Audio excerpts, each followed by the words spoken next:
Okay, I just admitted everyone to the room, so that means we have officially begun our event featuring Mr. Ismail Çendik, who's going to teach us all about lighting through a demonstration. So I just like to begin by first apologizing because I'm not Michael Bonnegrover, our usual host.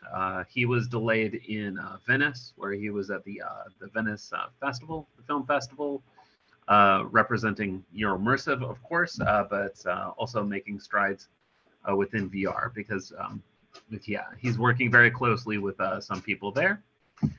But no, I'm happy to be a stand-in and to be with all of you today. So if you do have any questions or so forth, go ahead and add them to the chat.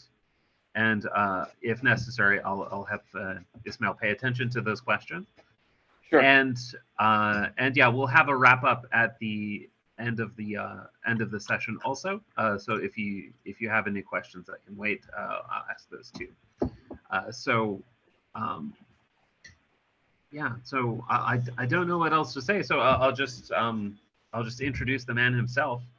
Ismail is here to show us the light, so to speak. So yeah, Ismail has been a regular contributor to Immersive for a long time now. He's both been generous in showing us like his skills and things like low poly assets, and he's shared those with us as well. He's regular at our events, so we can always rely on him to be a big supporter.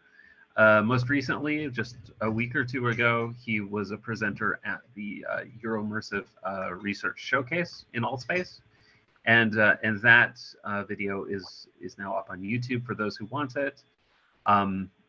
And yeah, we just really appreciate your work, Ismail, and we look forward to seeing what you have to show us today. So without any delay, it's your show, Ismail. Thank you, Lance. Hello, everybody. Thanks for attending and paying some time to see how I'm doing lighting in my scenes today. I'm Ismail, working as senior technical artist at Remio, and a VR startup that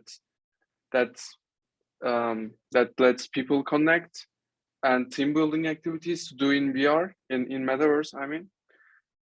And in Remio, I'm basically responsible for rendering, optimization, texturing, basically all of the visual stuff.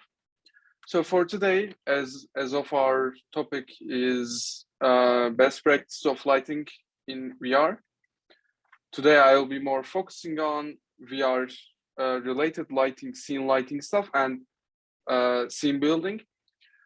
Yeah. So this is asset package and the scene that we will be working on today. This is an asset from Asset Store, which is called the Basilica Cathedral, and you can get this asset for $30 in Unity Asset Store. So I decided to work on these assets because it's more likely a blend of interior and exterior plus architecture, which is general use cases that we are working with VR. So yeah, as of our event page said, we have some steps. So first of all is to setting up the scene. We are working on in universal render pipeline right now. So we have another extra component that we didn't have before, which is called volumes. Let me introduce you with them. Yes. And yes, these green cubes are the volumes which the lighting and other conditions is changing once you are entering in those. So as example, this volume has some different lighting values, and they will be valid if you just enter on, yeah, so we have volumes as our as one of our infrastructural scene elements. We have lights, which one of them is directional light, which is our main sun lighting component. We have our point lights, which is for the interiors. As you can see, we have a beautiful interior of a bazooka here. So yeah, this is actually the basics of building a scene in Unity for VR. You need to have some lights, of course, because if there is no light, there is no, colors and such. You have to have lights. It is actually it's on you to use some volumes or not, but it's definitely recommended to use some volume props. Yeah. So this is the first of it. Let me check something just before diving too inside of it.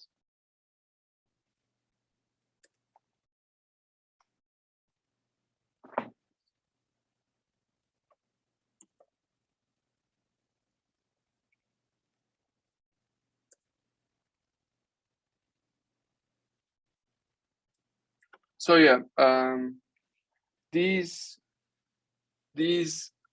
volume props, which are the green ones, are usually gonna collapse most of the view frustum of your scene. So you can just, by clicking of these gizmos button, you can just remove them and boom, like you can fully work on your scene as you want. So let's get and begin with these building columns, building stuff. I mean the objects themselves. So we can build something top on them. So Unity has something that is called game object, which inherits a transform component always. So if you click an object in Unity, you will see this. You will see this every time. Transform component is a must. You can never miss a transform component, and actually you cannot remove a transform component because it's essential. So yeah, and we have objects. We have beautiful objects to build a scene, and with these objects, we have some options for these objects. So first of all, this is not really a 101 where I will be more covering for the main objective, which is lighting here. So yeah, I'm assuming that you know some of the basic stuff. So if you don't know some of these stuff, please just ask or wait for the Q&A in the end.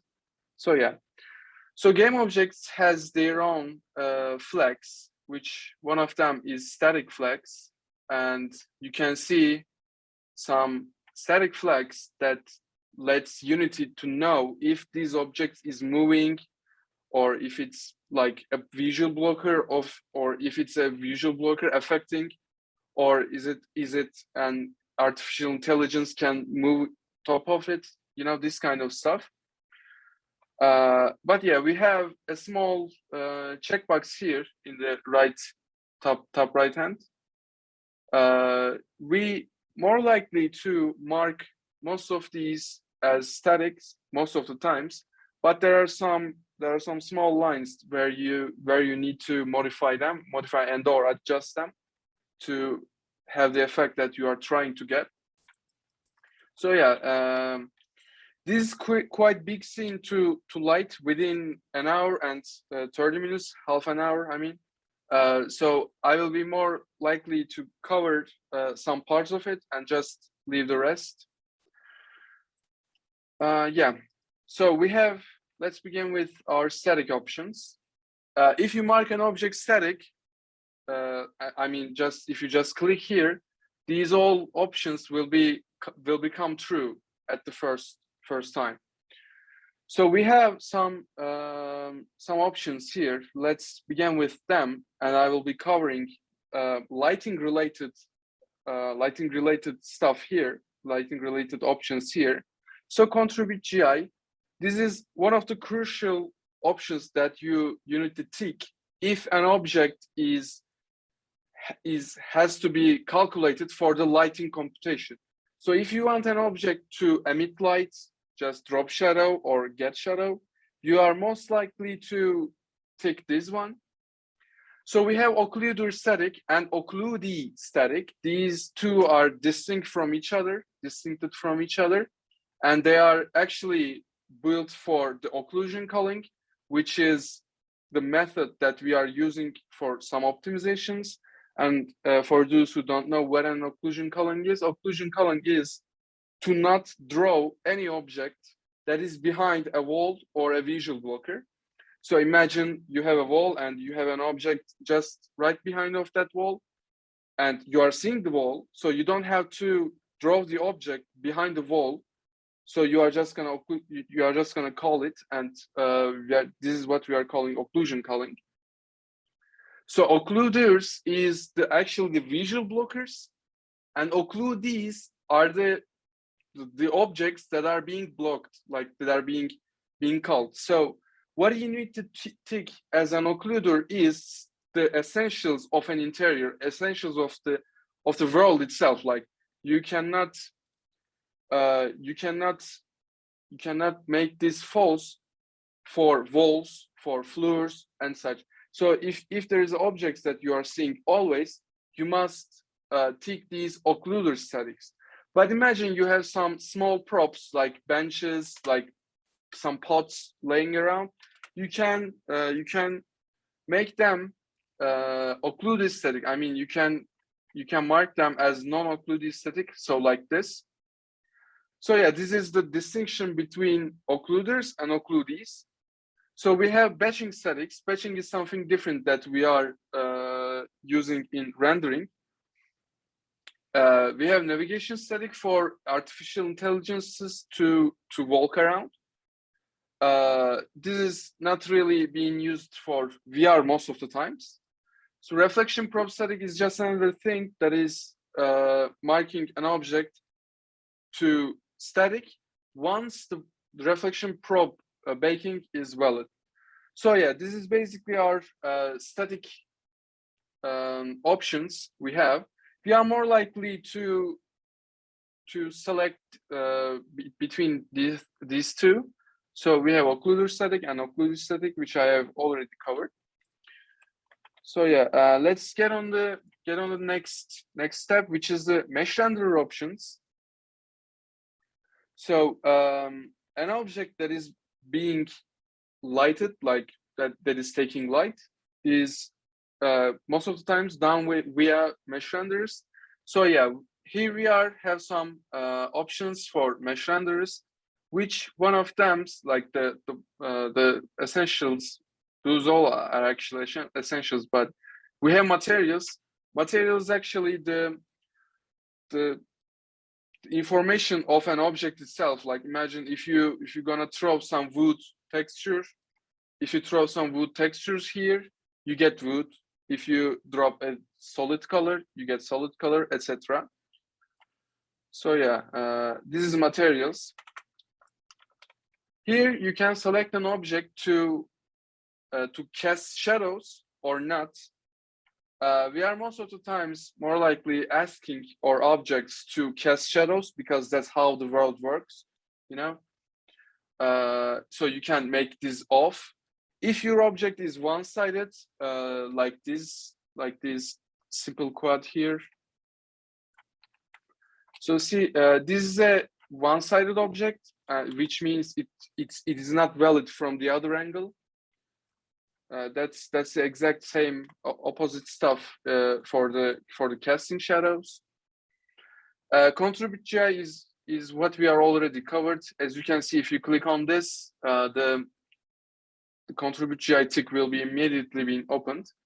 So here we have two different options. Receive global illumination. Here we can select light maps, which is the textures that the shadow data is written on the textures, and we have light probes, which will be coming later on. For light maps, there's an option for scaling light map, which with this you can make an object to get more lighting space on your texture or less. Like if you have small objects, if you have walls, you're just gonna make it like huge because you are always seeing walls. But it's some small objects, you want them to be you want them in your scale and light map some like lower values. So yeah. Stitch Sims is like baked light maps stuff. So just never mind that right now. Lightmap parameters is the lightmap baking parameters, which we will be covering later. So here we have props, and these two are actually one of the most crucial ones when it comes to optimization. So light props, blend props means, which I will be covering later, the blend props. Light props, if you mark these as off, you cannot see anything here yet because we didn't put any light props. But theoretically, if you make this as blend props, this will be blending the colors of the props and reflecting the object. So object is like mimicking as if it's get a lighting from the light source. So yeah, the same thing applies for the reflection props too. One important thing to note here, that reflection probes are like expensive for mobile platforms. Like if you are developing for Oculus Quest 2, if you are developing for mobiles, some iPhones and such, you are more likely want this option to be off because you don't want these objects to calculate the reflection probe, which is expensive. The other ones is not really necessary, and as of I'll be covering some serious stuff. I'm just gonna continuing on them. So yeah, next is for our light components. Let's see our light explorer. So in window we can call a window that's called light explorer, which puts and lists all of the lights you have in your scene here. So far, do we have any questions? Like, does anybody want to ask anything until now?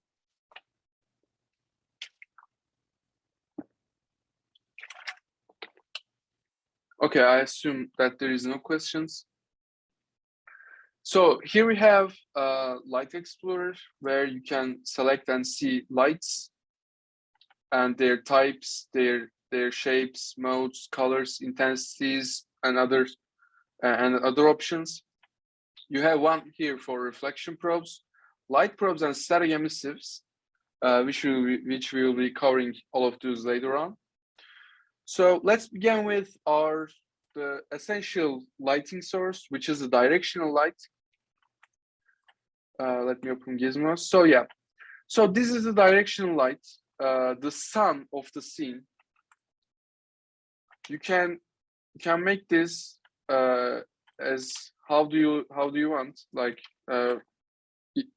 which angle you want the light is coming from. As you can see, if I change this, it's changing immediately because this is the lighting is on the real time right now, as you can see here. So yeah, the thing is, real time lights, especially direction light, as it is really like inflicting all of the objects in the scene, this is not really recommended to be in real time. Rather, we want sun most of the times as baked and marked as static. This is actually changed a lot of stuff in this scene right now, but as of there is no baking yet, we cannot really see any impact on those. So we have color for the lights, which you can see directly the impact here. I'm just gonna have it at white right now. So we have intensity. If you increase this, you will get more intense lighting results. We have indirect multiplier, which is right now is not valid because we are not really baked something. But if you just increase this, you will get more bounces on the scene. Kinda, not really this, but yeah, something like that. So we have shadow types, hard shadows and soft shadows, and we have baked shadow angle, which we will be covering later. So yeah, right now we need to let's actually see the other point lights and see the point lights differences too. So yeah, this is the point light. You can define the range of the point light by dragging this gizmo or just increasing the value from here. You have its colors. You have intensity of those. You have indirect multiplier as same of the other light components. Shadows, soft shadows, and such. So yeah, let's actually let us mark those as static too, and mark those as baked, and make this baked shadow radius something like 3. So we will get more smooth lightings. So there's a chat text. It's okay for me.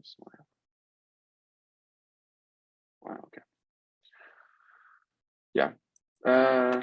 So we marked our light objects as both baked and static. So this means we can get some baked lighting data to here. So first of all, there is something that we need to know, which is called Lightmap UVs, and just I'm gonna tell you that it's most of the times it's a pain. So we have UV1 as for our textures, and we have UV2s which is reacting as our Lightmap UVs. So if you want, you can have your light maps by your hand. I mean, you can create them, or Unity can generate lighting for you. Generate Lightmap UVs for you. So if you click your object in your project window, there is an import settings shows up, and in the bottom of that you have generate Lightmap UVs, and if you tick that, and if you write some magic numbers here, you can get some good lighting results. But it is not really always recommended to have these as an automated process, because this is the most important part of the lighting, which is the Lightmap UVs, the lighting data that you are writing to the textures. So yeah, but right now I cannot really go and have a Lightmap UV for each of those objects, but I can see you some tricks, but I can show you some tricks there. So yeah, so I came here and ticked through these generated Lightmap UVs. You have these values, which is 88 for hard angle, 8 for angle error, and 15 for area error, and you have a margin method. So you can right here, you can let either Unity to calculate the light maps for you, or you can just come here and define some pack margin, So yeah, let us ask Unity to calculate something, and let's say minimum light map resolution something like 4, because light map baking is most of the times takes like decades. It's a huge time consuming process. And I'm clicking apply, and I think I will be wait a couple minutes here, or at least a half minute or something, because we have a lot of objects here. We have 3,000 individual objects here, so it's definitely gonna take some time. But the good thing is that at the same time I can show you some Lightmap UV tricks here. So imagine you have this object which you want to have a UV map. You're just gonna come here, and this is the UV map of the object, which is like bad. So in here, you need to add another UV channel, and you don't have to do that, but I'm usually doing. You need to, I am going to name this as Lightmap UV to know that this is a Lightmap, not this is a Lightmap UV, not just another generic UV channel. So yeah, in here, while I'm clicked on this, I'm coming into the edit mode and smart UV projecting something, and yes, boom. This is not an ideal Lightmap, but it saves the day. But the thing is that you cannot have objects, the UV islands, this close. So you need some margins, like some space in between these objects. So for making space, like how do I do that? Like by hand? No. There is an in here you should have pack islands options, so you can pack islands through here, and you can define the margin of these objects. Just make sure that you don't have something like this, because this will definitely damage the output of the lighting, like because the islands are too small, like pixel size. But something like this should be okay.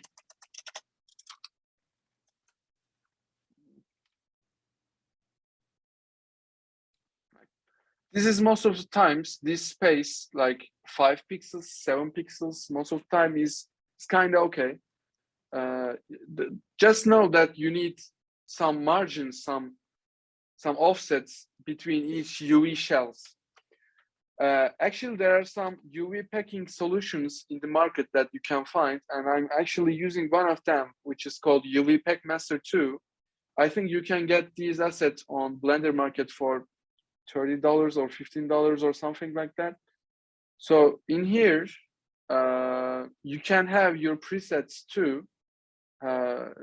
As I'm working a lot of hours each day, I have some presets, and I have these Lightmap UV presets. If any of you guys are using these add-on, just ask me. I can deliver you these presets. So if you click on pack, you see how good is that? Like you get everything.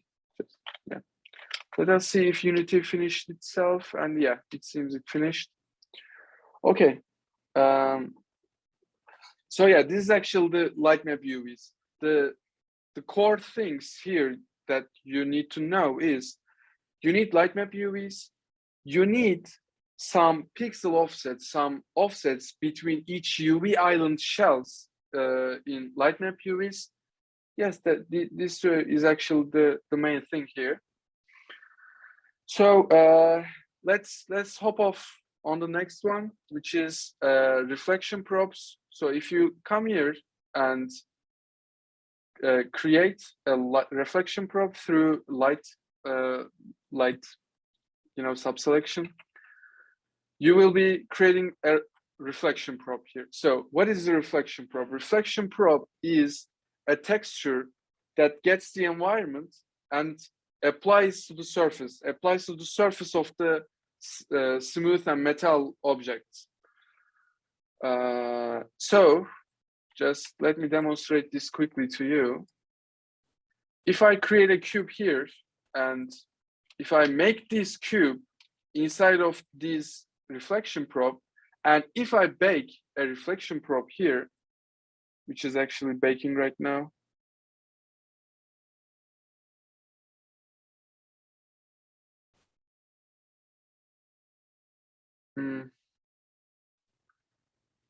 Okay, as expected, we will be waiting a bit for this lighting stuff to done.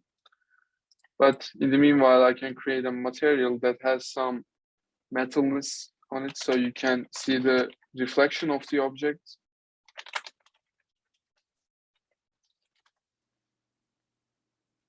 That's why I'm using two computers right now, one for my audio and my visual, my camera, and two for the computation of the light, because this is really this really expensive application, expensive how to call it, execution for the computer.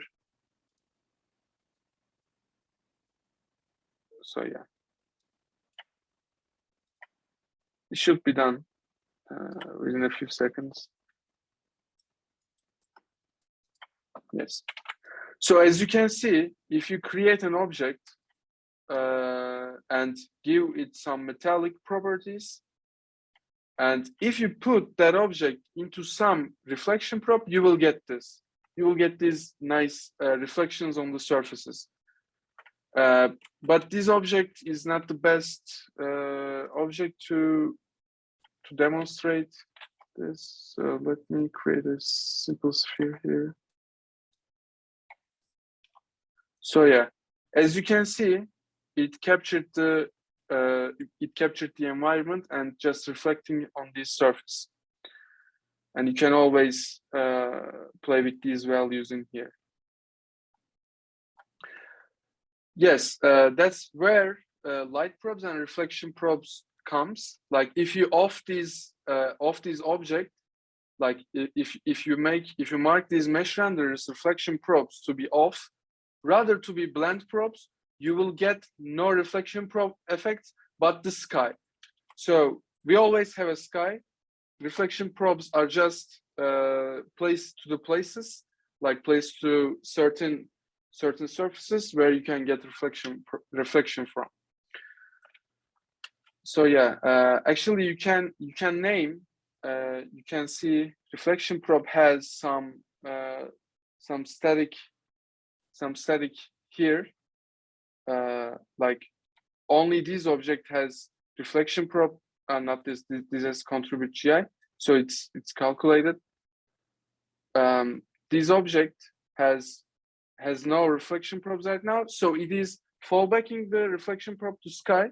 But if you mark this as blend probes, you will get the effect from the blend probes, like reflection probe.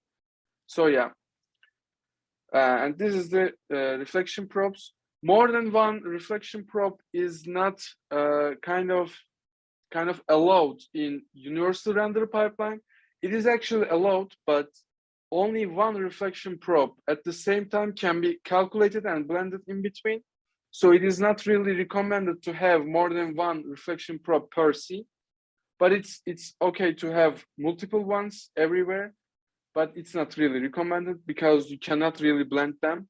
And this is really expensive interaction for an Oculus Quest 2 to calculate, you know. So yeah, just let's move on the next step, which is light probes. So yeah, imagine you have some objects and you don't really want them to use your lighting space, lightmap space, I mean, but you want them to be affected from light. There you need some light probes, and this is actually handy for non-static objects like dynamic objects. You also need to light them somehow. So this is a reflection probe. This is really one of the worst components that you can ever work with in Unity, because this is not really versatile and this is not really allowing you to do some basic interactions. But yeah, like placing light probes is a nightmare for me. So here, after you created some light probe, you will see this light probe group, and you will be creating some light probes through here. I mean, extending them. So you are actually just selecting these little spheres here and just playing them around like this. And if you want to extend them, you just select them and press Ctrl D to duplicate these surfaces and just move away, like away and towards, like somewhere. So there is one important thing in lighting probes, is that you shouldn't put these light probes, you shouldn't bury these light probes to grounds or inside of the object. So you just need to place those light probes to above the surfaces. Just have some offset, like this. Just don't bury them, like, because you will get bad lighting effects. So if you bake your lighting, these little spheres are getting emitting color data from these spheres, and we'll be applying this color data to your object. So if you bury them like this, you will get black for those side of the objects, because they are buried under something. So yeah, this is actually the basics of the light probes. This is a time-consuming operation. You just need to do this and like this, back and forth, just taking hours, endless nights and such. So yeah, imagine that you have finished to placing light probes, but you have a lot of like consistent geometric looking light probes, and actually they are not really necessary. So if an object cannot really get this surface, just select that and just delete it and decimate that this way.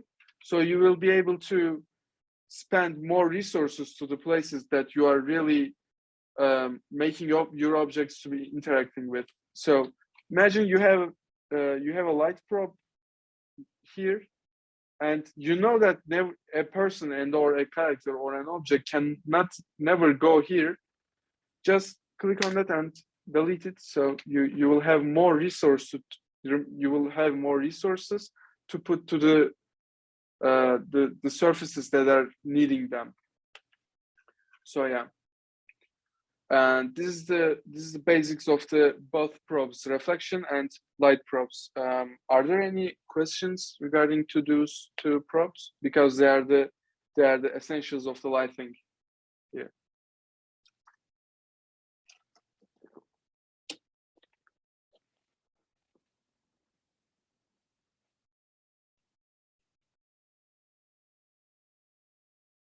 Okay. I'm assuming there is no questions, or are there any?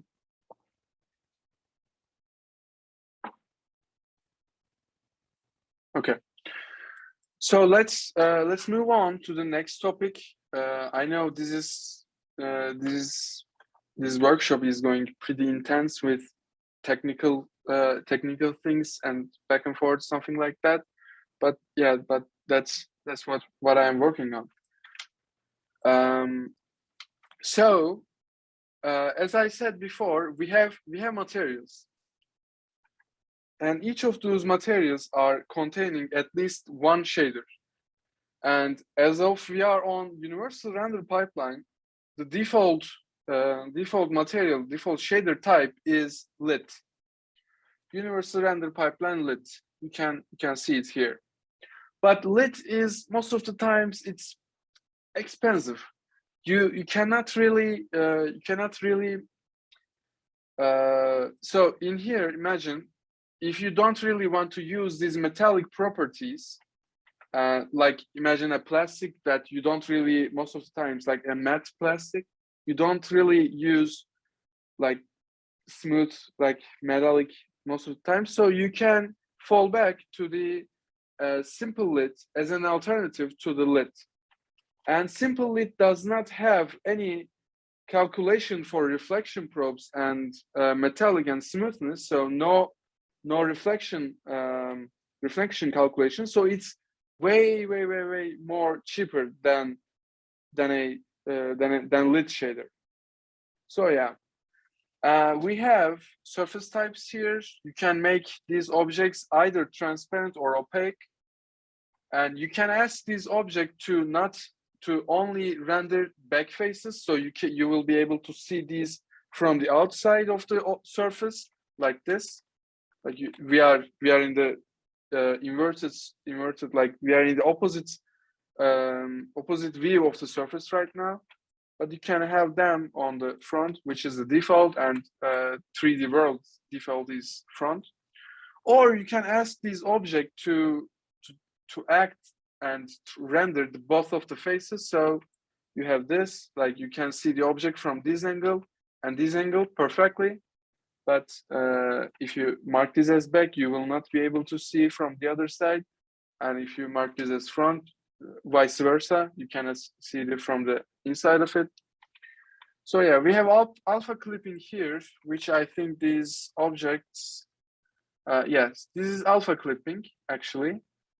You can dissolve, kind of dissolve the look of the surfaces. This is not really the definition of this, but it's roughly that's it.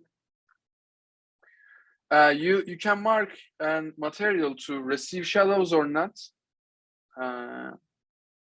Here we have base maps where we can assign textures to the surfaces like this, or you can just leave it to none and give some color from here, which is cool. Normal map is something really different, so I'm not really getting to them. And I actually collapsed the. I'm actually talked about the metallic and smoothness, so there is no need to repetition on to do them. You have emission here where you can ask your objects to emit some lighting like this.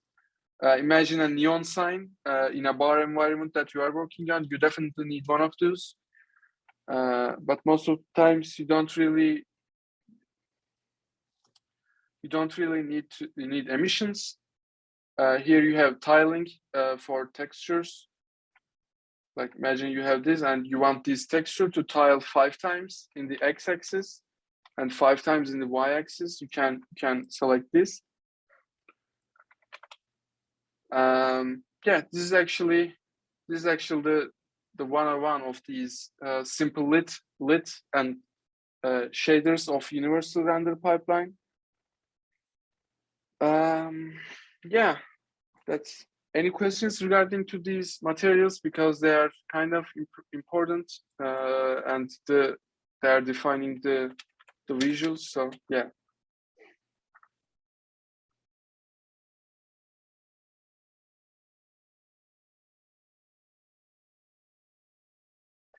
Okay, so I'm continuing on to lighting settings.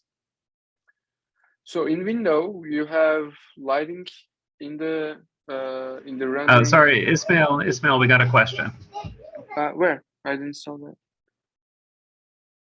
Will there any errors if we change the materials in runtime via script? It's not expected, but it's actually it's a bit of fragile, but you really need to try to break it. But there shouldn't be any problems if you change materials in the runtime with a script. Yeah, they're not really expected, but the baked stuff will remain as how you bake them. So imagine you have an emission material as a neon sign, and you made some lighting effects there. You need to rebake the lighting in the editor. You cannot just change that runtime with script. So yeah. So let's come here and just mark all objects as static because we want them to be static. This is not really. I know the outcome of this, but I'm gonna do that. So yeah. So marking all of these objects as static is now we have lighting settings for each of those objects. And the default of them is Lightmap, so they can't be helped really right now. So if I bake right now, I think I will be wait like 7 years or something. So yeah, just to not wait 7 years, we both need to play with our lighting settings, plus make some objects receive GIs from light probes. So I came here and create new lighting settings. So we have some options here. So let's begin with light mapping. you have three different options here. One of them is enlighten, and it's cannot really use that right now because it's deprecated. You still can use, but it's deprecated. You have progressive CPU, which is you can bake your lighting via your CPU, and you have another option to bake via GPU. So GPU uses your video card to render the scene. I mean, render the light map. So you have progressive updates here. You can, if you open these progressive updates, you can really see how the scene is being worked by one. And we have multiple importance sampling. This is I'm usually marking this as true because I want to be same lighted everywhere. Like I want the same lighting depth everywhere, so I'm keeping this on. So direct samples, indirect samples, and environment samples. These are these three is our samples. Direct is coming from the light, and direct sample, like the count of the light, the count of the light, directional light will be taken into account, like it's sample. Indirect is for the bounces, kinda. Environment is the lighting coming from your skybox, and light probe is light probes, just as we discussed. If it's not really changing if you make this sample more or less. Max and min bounces are the counts and the boundaries of the lights that are being bounced. So we have filtering here, which I will be come later. So we have an important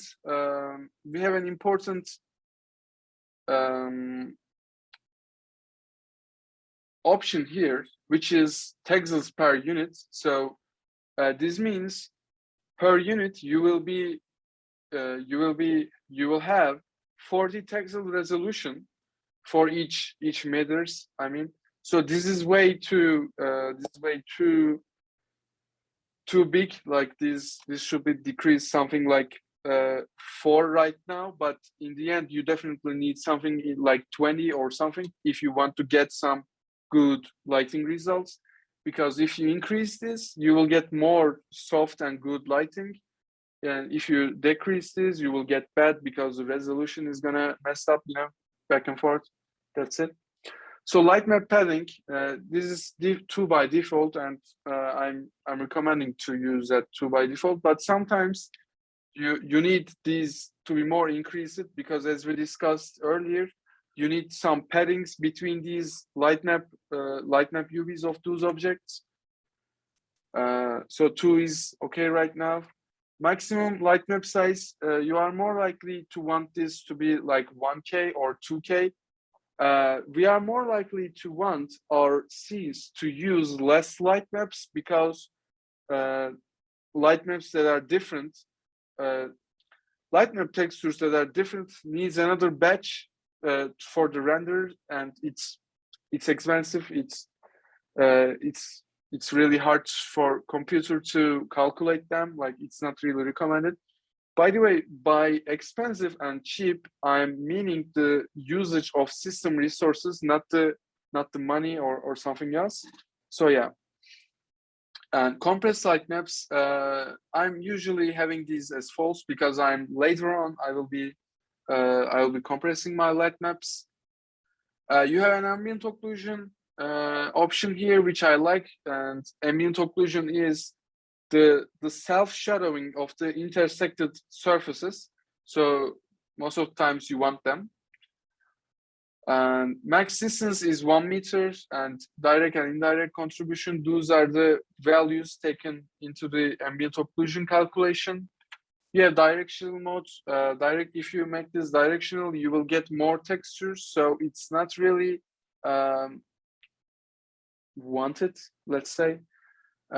So yeah, it's not something we are asking for, but you definitely need sometimes directional lighting, but I'm just keeping this as non-directional. Albedo Boost is the environment's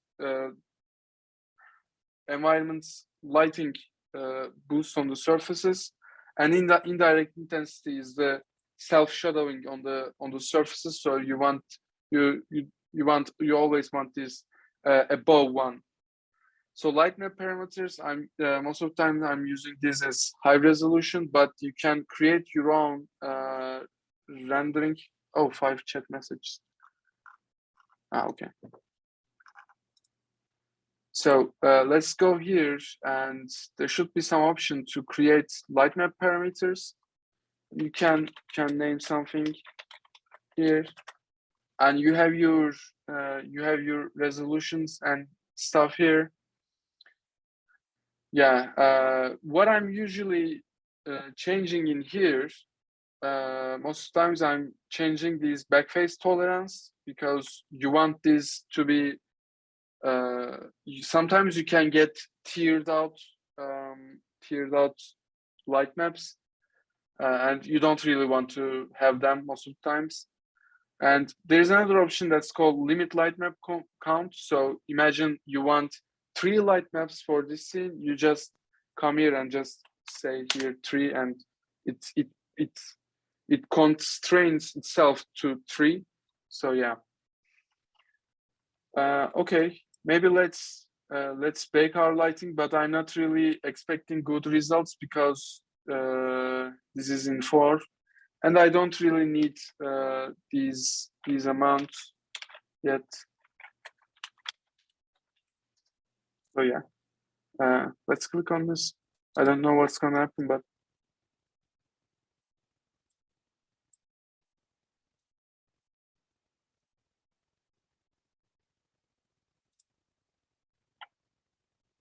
so in the meanwhile, I can accept any questions, or if somebody has anything to say, because I think this is gonna take some time.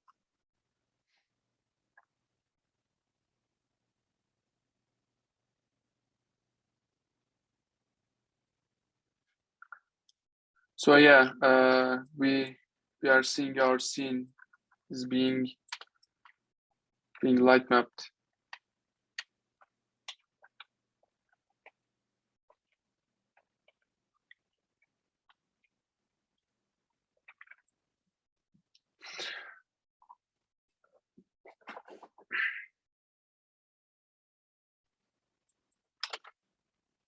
So there is 10 1K textures, which costs us to 53 megabytes of the space for RAM and RAM and disk, hard disk. And the other one, nice results soon. Thank you. So yeah, we have our lighting here, as you can see, like. And it's not really bad for the light map resolution, but we need to adjust some of these values. So imagine, so for instance, these objects are taking so many pixels that it shouldn't taking them. So what should we do is just go to these chair assets, and let me filter chairs from here, and mark those as receive GI tool light probes and reflection probes to off. So this way, next time I'm gonna bake my scene, these chairs will not be affected. They're not gonna be affected by any let's say by any light map. So rather they will be lighted by light probe. Sure. Imagine you have some bad lighting results. You can always mark those, change those types to make surfaces sometimes look better, sometimes look, that kind of stuff. And yeah, and people keep coming. How many people we are right now?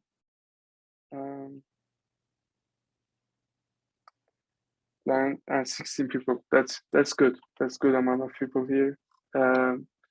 Thanks all for coming here tonight. Appreciate it. So yeah, this is the filtering. I don't think that there is any other questions regarding to that. You just need to play with those values most of the times. But yeah, so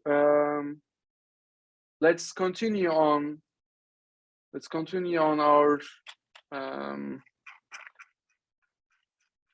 Lightmap to light probe marking. Selecting some assets sometimes can make you wait a little while.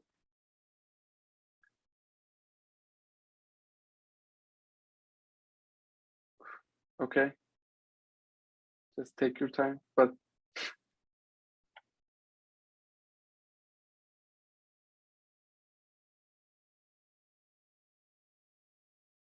okay, maybe I shouldn't select this many objects.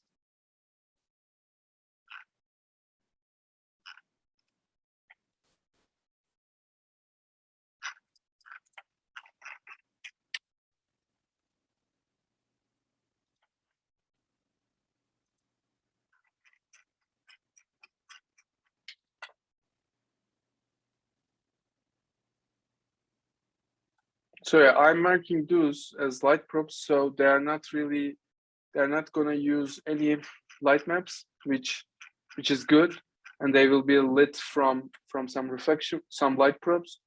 But we don't have any valid light probes in the scene right now, so I need to go and mark some light probes there.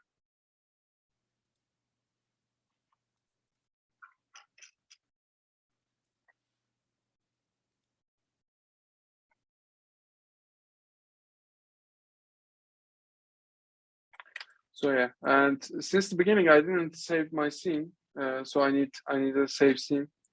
I have to save scene. I don't really want to stuff that we created here not to go. So we have flowers here, which I don't want them to be lit from some light maps.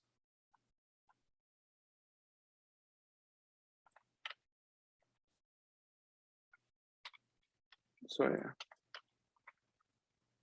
Let me see other objects such as these ones. Frame H.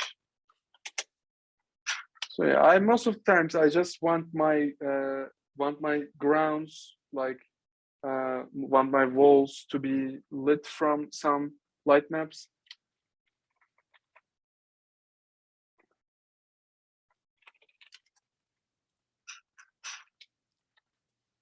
It took something that it shouldn't be, but it should be okay. You can even light a scene completely from light probes or light probe volumes. I saw some cool guy in Twitter that's working on some light probe lighting. I appreciate his effort. So we have these small decals here, which they don't really need some light maps.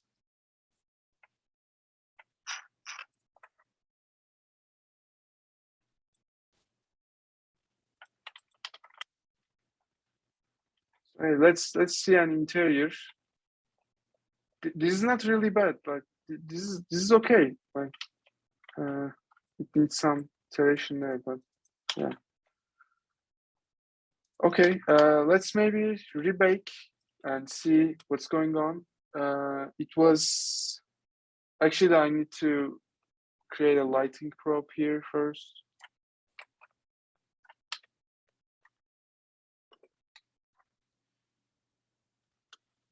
Most of the times I just create some objects that are containing the whole scene, and then I'm just gonna adjust them to use space more efficiently and space that requires some lighting props.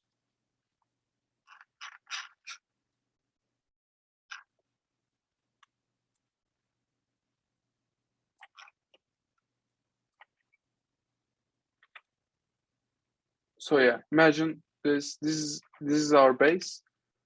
Just I just need to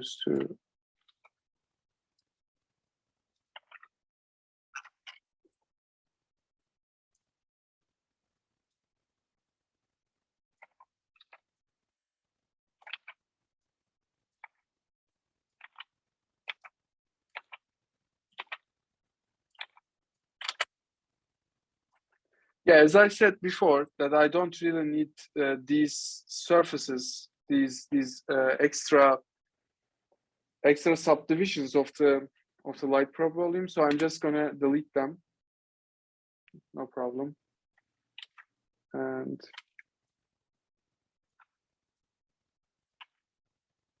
yeah, lighting is a lot of iterations, unfortunately, but the thing in the end is awesome most of the times.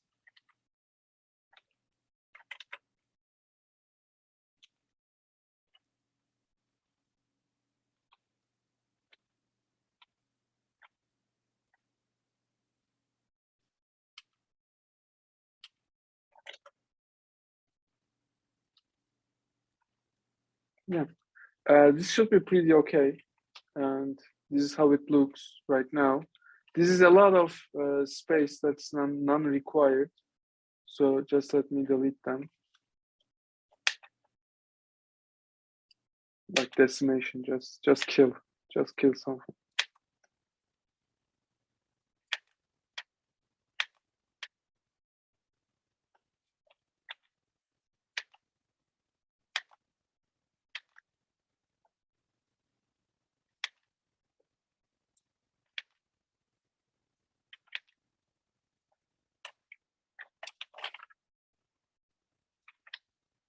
So yeah, I think this should be pretty okay.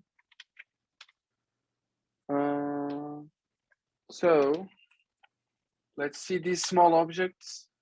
Frame B. I recall that I marked some of those.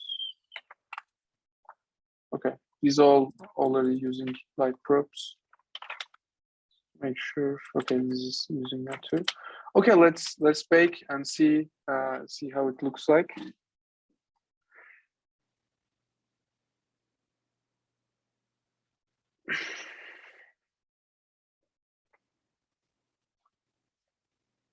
So there were 10 1K Lightmap textures, and right now it is 5 with 10K. So yeah, that's basically it. You get some errors on the surfaces. Just let me clear baked data and just rebake again. Sometimes it can be confused and try to overwrite the existing Lightmap, and you can get these errors, but they should be okay.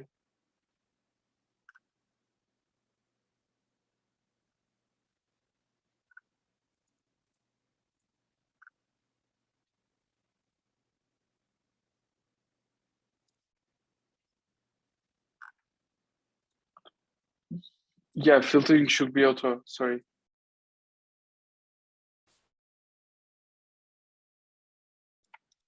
When we places the probes, we are duplicating it and covering all of the objects. Are there any patterns for duplicating? I mean, how we should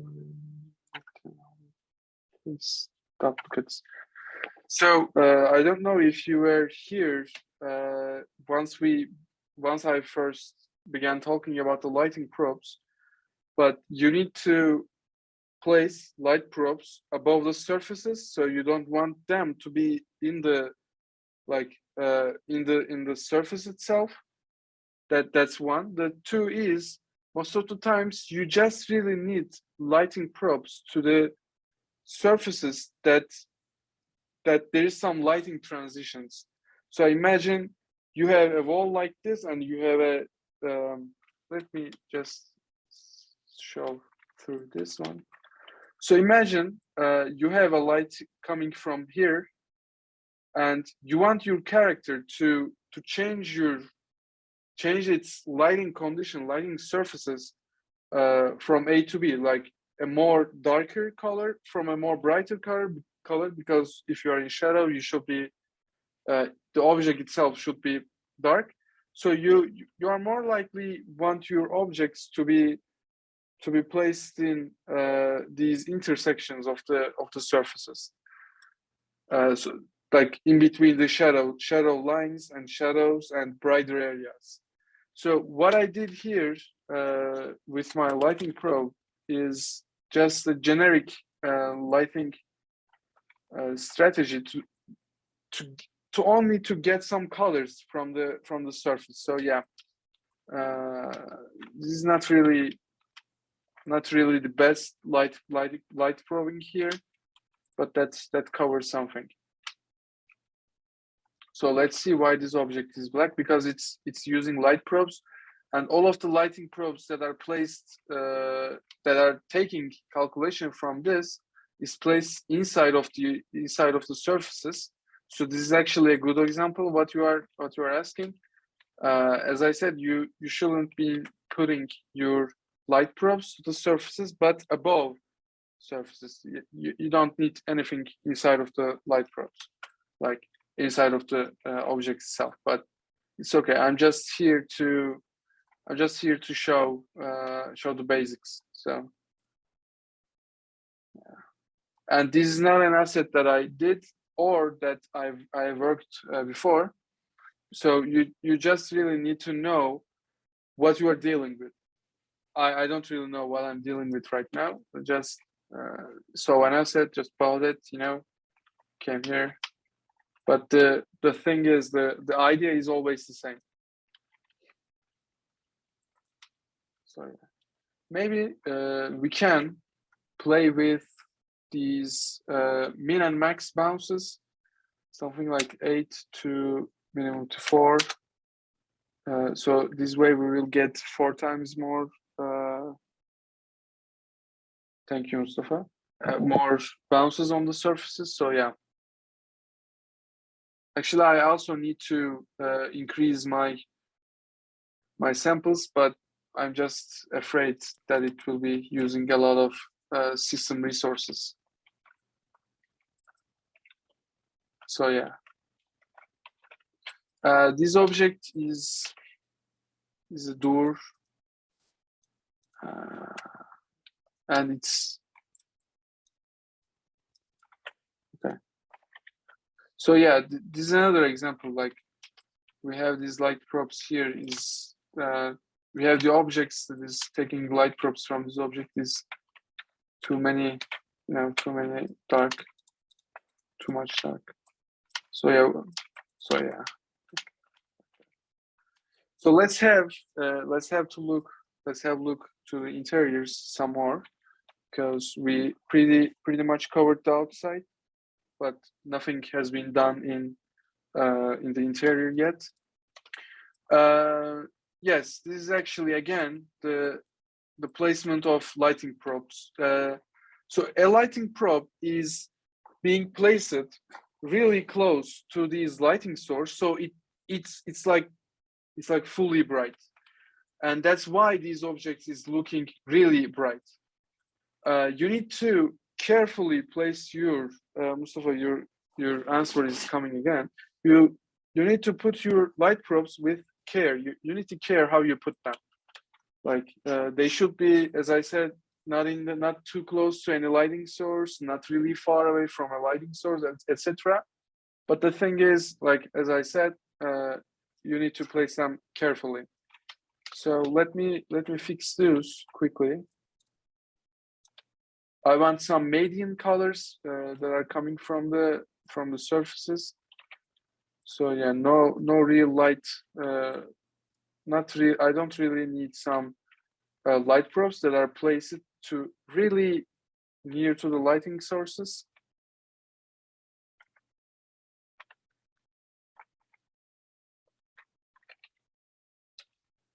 Yeah.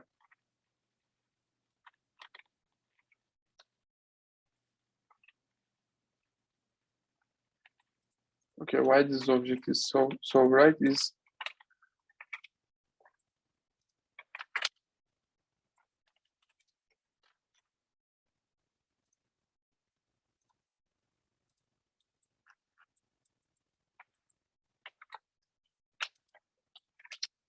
Yeah, as I said before, lighting is an iteration, is a work of iteration. You just need to try and get the best overall best results where you're actually to get the good visuals. So it's an endless nightmare.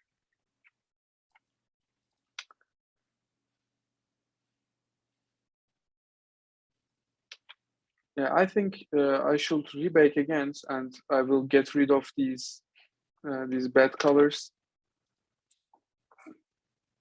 like really bright colors.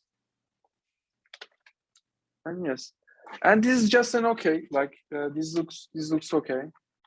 So it's good. The same problem which occurred here is applied here too. I think there are some light probes placed near to this. It's just in outside, as I said. Maybe we can try to remove glasses, which and try to get bounced lighting inside of it, but like that's just an option. Or you can select all of these. Where's my light explorer? You can select all of these point lights and increase their intensity from 3 to something like 9. They will be really bright, and indirect multiplier to something like 3.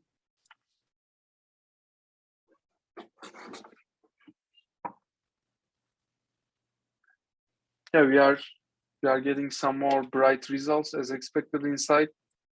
That's not really expected actually to be bright like this, but yeah. But you can pretty get the idea from it.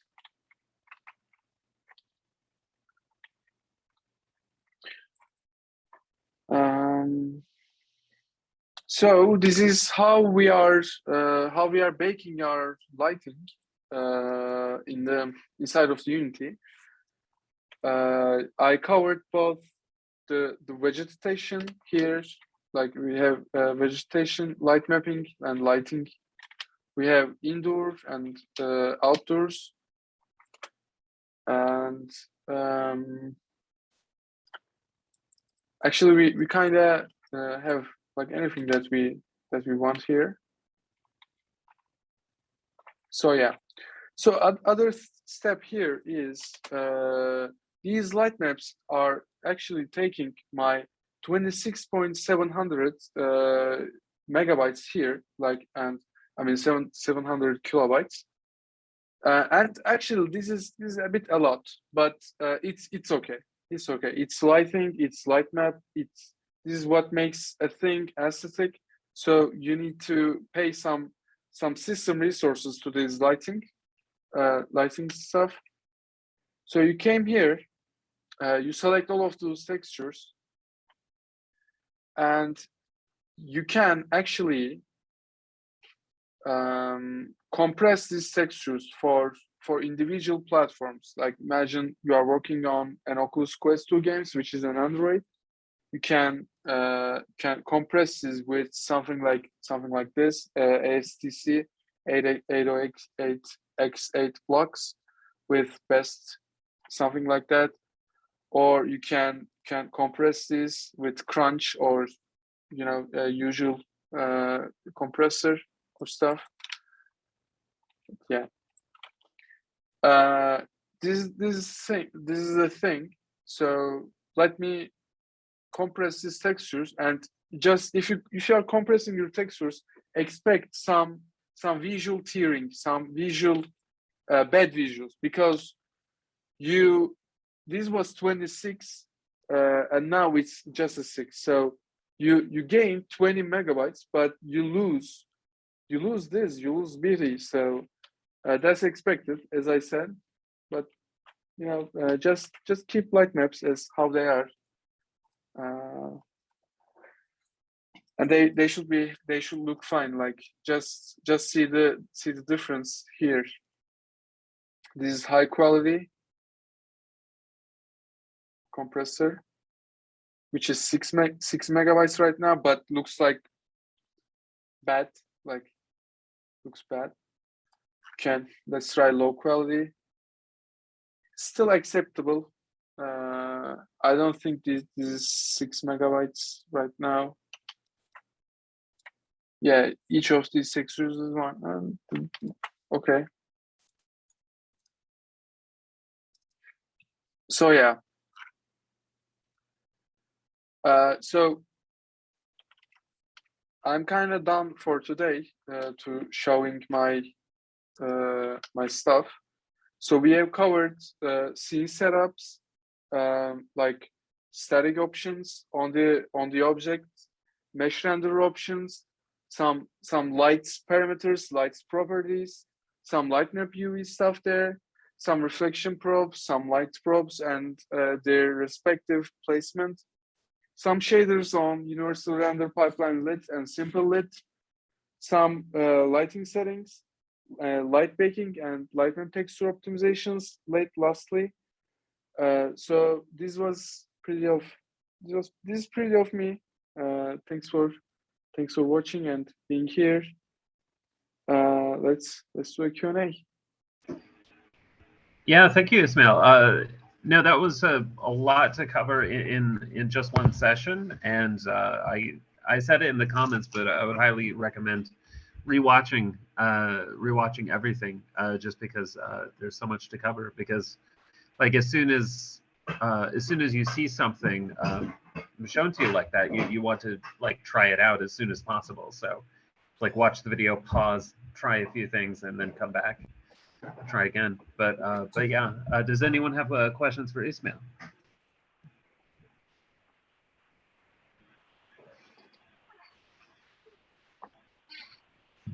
Yeah, so you showed us a static scene of the basilica, but what if I needed something more dynamic? For example, let's say I'm in a horror setting and have flashing lights.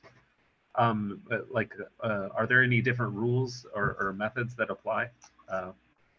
There are definitely different rules that applies once it comes to dynamic lighting. First of all, dynamic lighting on low-end devices such as Oculus Quest 2, HTC Vive Cosmos, and Android phones, iPhones is not really recommended, because calculating a light each frame is a burden for computers and as devices like low-end devices like that. But there are ways to optimize them too. In project settings, there are some options to make to reduce the per pixel lighting samples. It should be 4 by default per vertex lighting, but you can, if you reduce it to something like 1 or 2, it should be help. But that's not only something necessary. Like that's not the key, of course. You need to have low resolution shadows on objects. You need to have as much as static stuff, because static stuff is more cheap, because computer knows that it's gonna static forever, and this kind of stuff. But yeah, people more likely is like most of the platforms that we are using, Horizon Worlds, Horizon Workrooms, Remio, like Rec Room, Altspace VR, those all are only supporting lighting for environments, and they require light maps to work most of the times. Like imagine you cannot really see any real-time lighting of real-time shadows of characters most of the times in these apps. Like even if they support, like there will be some fake blob, like circle shadows that is dropped under to the user. So yeah, that's low-end devices is not really supporting dynamic lights at all.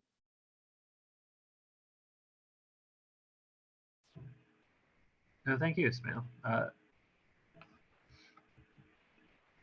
So I also wanted to ask about more stylized lighting environments. Do you find, for example, you're making a cyberpunk scene with a lot of neon? neon lighting, and let's say on top of that it just rains, so the ground is wet too. Like, would that be more challenging than like just a sunny day at a basilica? Both of them has their own challenge. For the wet grounds and reflective environments, calculating reflection is a thing. It's a bit of expensive, but if it's night scene, most of the times it's not really. Actually, rendering nights is more hard than more challenging than rendering sun, like daily lighting. So yeah. Mustafa has a question. When we work on a project that needs a simulated sun, like changing its position and rotation, etc., do we need to bake every time when our sun, directional light, moves? No, you cannot bake your lighting in runtime, sadly, because even in the editor with some GPUs, like my GPU is RTX 2060, it's not the best for baking lighting, but even though it takes a lot of time, you see here, even if we did like reduced most of the values, it was still time consuming operation to be done for engine. You cannot bake on runtime, but what you can do is just move your light for each 6 seconds. Like, don't make it like real time, like every second light shouldn't be changed, but you can change your lighting with 6 seconds of interval. Like, imagine in second 0, the rotation is 0, and after 6 seconds rotation is 2, 4, 6. So you can reduce the calculation like that. But yeah, just you can check the Elder Scrolls 5 Skyrim, which is a game from 2011. So it's been 11 years that the game has been published, actually, and it's actually a really good example of some optimized time of day like example. So yeah.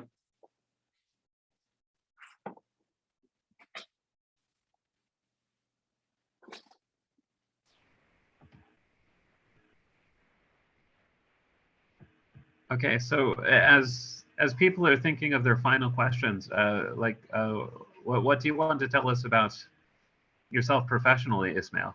Like how can we contact you or learn about what you're doing?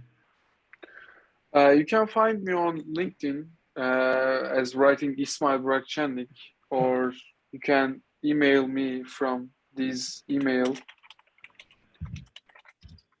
dropping in the chat, hello@freyagameworks.com. You can directly contact me from these emails or LinkedIn. I'm both active in these two platforms. You can always drop a line for your project if you're struggling something or such. And thank you, Lance, that you dropped my LinkedIn account too. So yeah. Are you going to be appearing at any upcoming conferences or something like that? Yeah, it's not certain yet, but the plan is to be in Laval between 12 and 14 April next month. All right, fantastic. So we can all see you there. Yeah, I think so.